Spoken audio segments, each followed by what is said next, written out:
DPS is in good hands.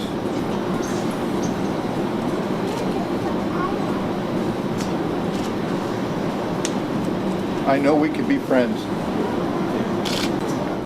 So why is the DPS head so emotional reading this letter?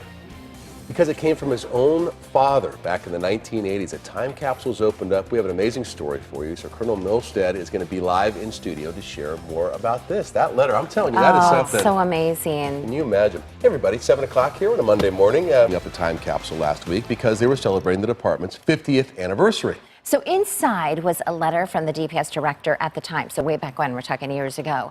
And when current DPS director, Colonel Frank Milstead, when he opened up this letter, because they dug it back up, right? There was a big surprise waiting for him. Yes, a huge surprise because the letter ended up being from his father. And Colonel Milstead is here. Good to see you. Thanks for being here. Troy. Thanks. What a neat story. story this is. Really unbelievable. So my dad passed away in '96.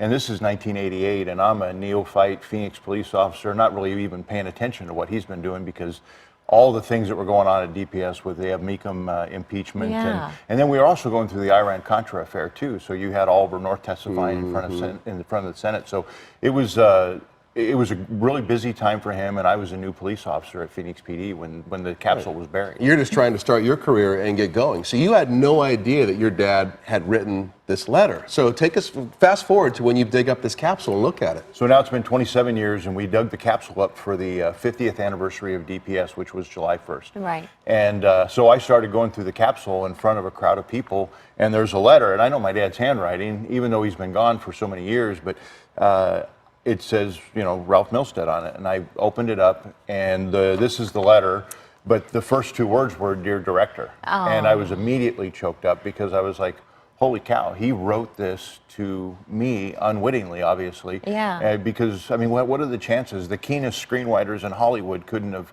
made this story work, that your kid opens up this letter. And he mentions you almost right off the top, right? It's very personal. Can you read a portion of that for us this morning? Well, if you didn't say bring reading glasses, but one of the first things he says was, he says, "I found it very difficult to begin this letter to you. My mind raced from one thought to another of things I wanted to say. And then then I was filled with emotion because I started to ponder my own mortality." And then obviously he passes away about 8 years after he writes this. But he says, what will life be like for my son and daughters? How will their lives turn out? And there you are, the son he's talking about. Correct. And I'm here, and my brother had been killed when we were kids. So I was, my older brother was killed when we were kids, and so I was very important, and the relationship with my dad was very important. We were the best of friends, and part of that became from the fact that, you know, my brother was lost at 15 years old, and I was 11 at the time. So, but to open this letter, and then it's very personal, and at the end it talks about, I know we could be friends, and I know a little bit about you. And I'm like, if you only knew what you were writing at the time. It was and a little bit more at the end. He says, I know about you. I know you're a leader.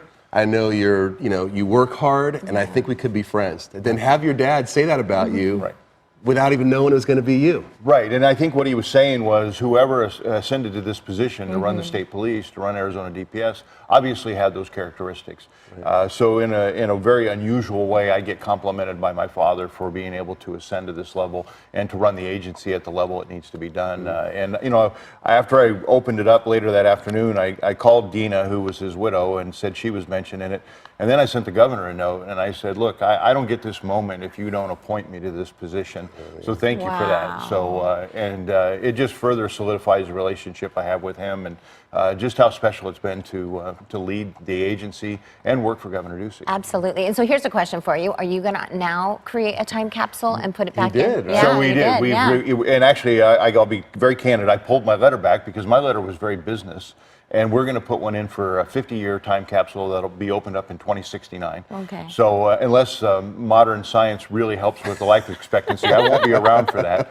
And my son is in fashion and works in New York, and I don't see him being the DPS director. Grandson, maybe? Never Something know. like that? Never know. Maybe we'll find somebody. Thank you so much for all your Troy. family service to our state. It's so amazing. Thank you for all you father to do son. for our state also. Absolutely. It's really the honor of my life, so thank you so much. What a great Appreciate you sharing that story with us. Thank you so You bet. much. Yeah.